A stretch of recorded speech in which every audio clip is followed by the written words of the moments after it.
Hello, my name is Atticus Everett, and today I will be presenting on the economic factors in Los Angeles for Architecture 501 in Elena Canovas's section in fall of 2024. Thank you for watching.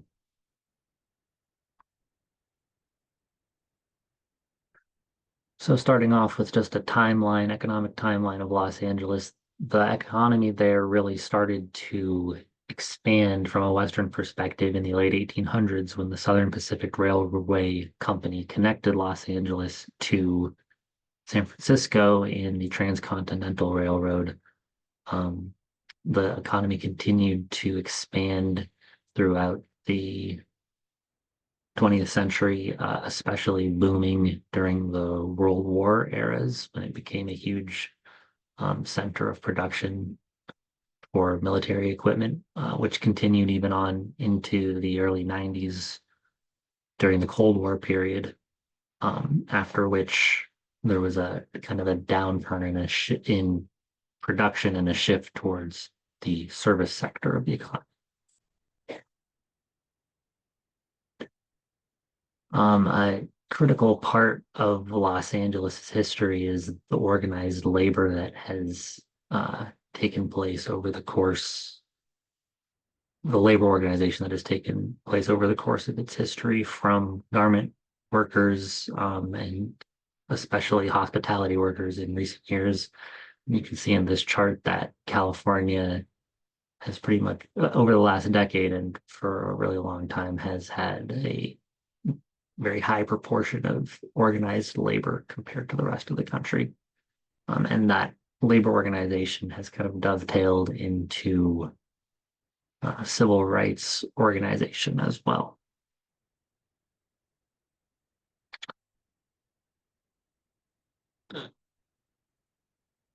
So another aspect of California's history has been corruption and private interests in government. These four pictures kind of illustrate uh, some continuity between early 20th century and contemporary public figures who have abused power to basically enrich themselves or enrich people close to them. Kind of speaks to a larger story of uh, mis misallocated and poorly distributed resources from California's and Los Angeles's extremely rich economy. The climate crisis is a critical aspect to understand for contemporary California, not only for the negative effects it has on the economy, but just the health outcomes for the citizens of California, which are, of course, interrelated. Here's some graphs that kind of indicate how the vulnerability to climate change increases as you go into more urban contexts within Los Angeles, and some graphs indicating the high costs that it was going to require to ameliorate all of those negative outcomes, especially over the course of the next um, 40 to 80 years when temperatures and sea levels continue to rise. Of course, in Southern California on the coast, both heat, extreme heat, and saltwater flooding are major issues for health and infrastructure for Los Angeles. So now I'm going to move on to some of the contemporary economic context of Los Angeles, but I just want to, before we get into that, touch on the Los Angeles City planning documents. And this is a map which is produced as part of those documents that highlights areas where basically they want to encourage economic growth as much as possible, for various reasons, primarily in places that have potential for increased um, production, kind of piggybacking on older infrastructure and providing jobs to people They're also located, as you can see, along kind of major transit corridors as well as near population centers. The idea being to reduce the amount of commute time spent by the citizens of Los Angeles, both for the sake of quality of life or time well spent, and to start to deal with the acute um, pollution, which comes as a result of the car-centric infrastructure in LA. So a huge aspect of the Los Angeles economy is financial and trade services, which basically has to do with banking, stock exchanges. There's a really kind of extensive history of the stock exchange and the Pacific Stock Exchange, which I encourage you to look more deeply into because it kind of tells the story of the financing of many of the massive projects, um, both in downtown Los Angeles and in the urban, quote unquote, urban sprawl over the years. But kind of something to note is that in spite of the way that Los Angeles provides financial services to companies all over the world, it's actually there's a deficit of financial services available to the citizens of Los Angeles, particularly in the more central urban zones where it can be difficult to find banking institutions or credit unions to be able to provide financial stability and resources. It's another way in which the resources in the city have been kind of misallocated over time. A huge aspect of the economy and the culture of Los Angeles is in its manufacturing. And then, as I stated before, that kind of started around the production of wartime goods and but but textiles and clothing have also always been a huge part of Los Angeles's manufacturing landscape, in part to produce work clothes for factory workers working in those more heavy duty production plants. And so even now, the fashion district, which is outlined here in green, uh, is hosts basically on the majority, a huge concentration of garment manufacturing and design firms in Los Angeles, and it's become not just a manufacturing hub, but also a creative hub for arts and innovation around fashion. And it's a very large, as you can see, it's a very valuable business sector for the economy as well.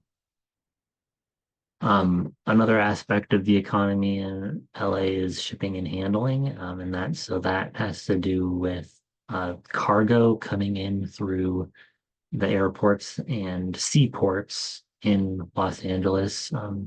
The Port of Los Angeles, uh, this kind of shifts back and forth between Fort Lauderdale, but at the time of this chart was the largest importer and exporter center in the United States. And you can also see that LAX is a huge hub of importing and exporting. LAX also a major cultural center, and it does more than just handle shipping. It also handles millions and millions of passengers every year, which generates its own revenue in and of itself. Over here, you can kind of see the importance of different types of imports and exports coming through the airport. Can't forget about the massive entertainment industry, which is aside from being a multi-billion-dollar industry in California and the US, is also just a globally dominant cultural force, which attracts a huge amount of artistic talent to the area. Another thing that's happening in California all the time is foreign investment. So firms and even governments from all over the world recognizing the economic potential in California and operating trade agreements um, and and their own companies within California. That generates a large amount of jobs and revenue in the form of wages for the state. So the demographics of California skew, there's a high level of diversity. I mean, obviously, there is there's a high level of diversity, particularly moving towards the central city part of the city. But we can also see here that as we move towards the downtown area, the median household income tends to decrease. And so there's a mapping of socioeconomics onto racial demographics that's happening here. Um, there's a kind of a even distribution of educational attainment. And so the workforce in California is fairly skilled, fairly educated, but also there's a large proportion of what would maybe be termed unskilled labor, but lower wage labor that happens as well. COVID had a pretty massive impact on the economy in Los Angeles, but it's been kind of steadily recovering. And now in 2024, we're getting almost back to pre-pandemic levels. But uh, the thing to note is that those job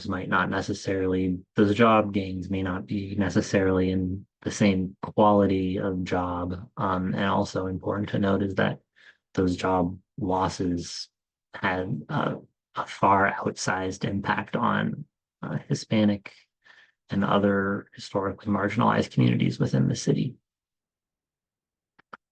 So there is a extensive planning documents around how Los Angeles is kind of trying to revitalize itself and bring itself into a more modern economy. A huge part of that is increasing the availability of low income housing.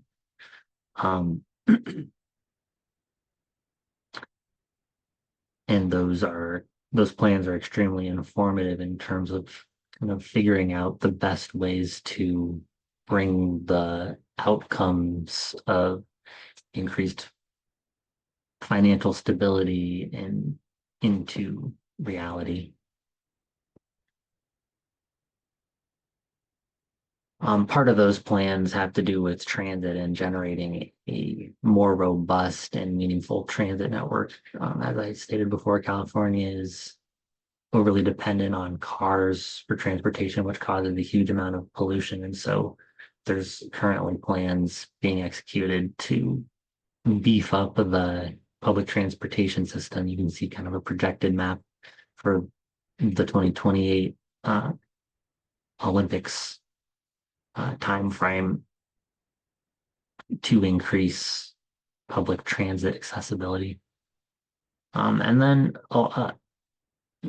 there has been a lot of speculation and the kind of scholarship comparing Los Angeles and the Bay Area, San Francisco, in terms of the way their economies have diverged over the last 70 years.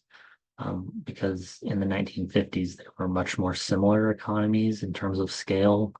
But since then, of course, Silicon Valley has kind of transformed the economy in Northern California and the world, whereas from many perspectives, Southern California and Los Angeles has lagged behind. And so there's an idea that part of that was a result of a greater degree of interconnectedness among business and government leaders in San Francisco. And so there's kind of a potential to bring that same ethic into the way that organization happened in California. And I think that's evident within the planning documents that foreground interconnectivity. Okay, so 5 major takeaways. Basically, I'll let you read through these, but the distribution of resources needs to be reevaluated. It's for too long been disproportionately beneficial for the already wealthy. Uh, Interconnectivity is a huge aspect of the new vernacular for designing Los Angeles's communities, and it needs to be kind of integrated actively. Um, there's a recognition that Los Angeles is a unique place that is composed of a lot of unique centers, each with their own cultural and economic factors and baggage that they bring to the table. So integrating those again through connectivity is critical. And that is in evidence in the city planning. There's a great volume of resources on very modern, up-to-date guidelines on the best way to bring the community's desired outcomes into reality through planning and zoning and the constructed environment. Um, and fifthly, it's important to just recognize that because of where Los Angeles is geographically, in addition to the zoning practices that have dominated its planning over its history, it's in a place of extremely acute climate crisis where uh, heat and heat related injury are extremely prevalent, and the risk of damage to infrastructure is extremely heightened. So, kind of going off of those, urban infill housing has to be designed with equitable resource distribution in mind, and in a way that encourages health and joy and prosperity. And some of the ways to do that are implementation of green spaces and proximity to transit and amenities, and of course, uplifting of the hyper-local cultures of those unique centers that I discussed. Um, any housing design has to prioritize interconnectivity. Um, Again, connecting those centers which have such unique character um, via transit or accessible modes of communication. Uh, there has to be a high degree of responsivity to the micro community contexts in which we're building in order to serve the interests and goals of those communities. Um, the planning documents are broadly supported and need to be integrated into any design that we're going forward with, especially the concept of locating community centers and economic centers along public transportation corridors. And lastly, all construction, housing or otherwise, needs to be actively climate regenerative, as well as using passive approaches to reduce the stress of climate change on the people who are living there. So thank you very much for watching my presentation, and I wish you luck in your designing endeavors. Thank you.